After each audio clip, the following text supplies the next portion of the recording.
Wallace, I'm not thrilled with my line here. Let me see it, Vito. It doesn't really roll off the tongue, you know. It doesn't have any musicality. Well, you're not singing the line, Vito. We've changed that part already. But I can't get into my character's head. 2 weeks ago, you tried out for this play to make up for an F in art. Now, suddenly you have to get inside Maury Lamont's head? You've already rewritten this speech. Every single word, all 10 lines. Well, that's the whole problem. It's too long. Nobody does this much talking without something else going on. Like what? Something real people do. Here, try playing this while you give that speech. Be distracted. You're talking. But at the same time, you're, playing a song. Just 1 minute. There is no music in Old Chet, my pal. It's just something for the audience to watch. I mean, this whole play is nothing but a bunch of knuckleheads standing around talking. It's true. That's not true. They're nursing Old Chet. And where's Old Chet? You've got a basket with a blanket in it. This is a dog play with no dog. I'm going to faint or die or something. Shut off, Nathaniel! That's just for rehearsals. Of course, we'll use a stuffed animal during the performance. Old Chet's been hit by a motorcycle before the play even starts. All he has to do is lie in the basket. That's the biggest problem of all. Oh, yeah?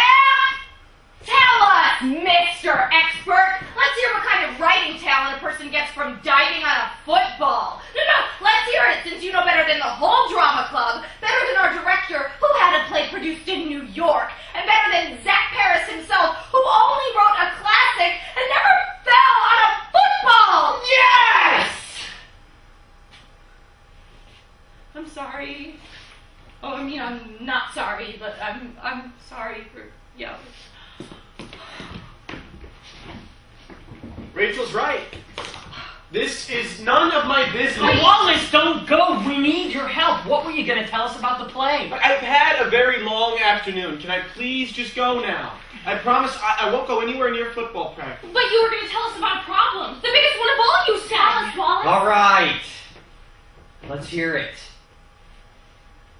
Well, I'm no expert, but this seems like common sense.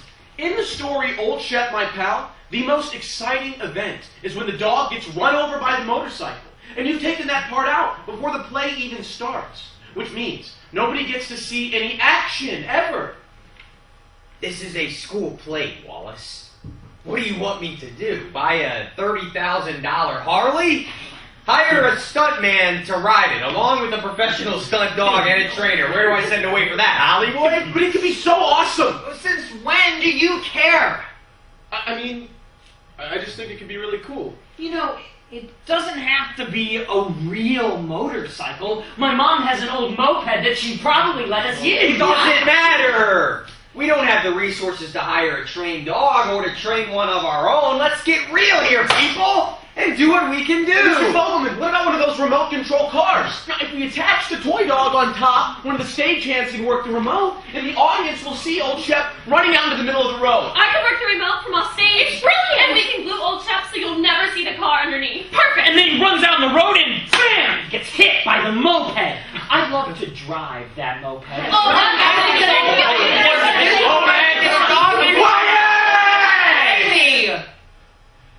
I don't want to hear another word of this. We will begin our play where Zach Paris began his book, and that's final. But, Mr. Fogelman, you told us a play belongs to the actors. Yes, this play. But the changes you're talking about make it some other play. Yeah, a better one. Mr. Fogelman's right. Let's listen to our director. All right, people, listen up. This is our play, and this is how it's going to be performed. If any of you are unwilling to do that, let me know, and I'll start looking for your replacement. The first rule of drama is to listen to the director. The director is like the president of the play. That's not true. If you don't like the president, you can just vote him out of office. But nobody ever voted for Mr. Fogelman. And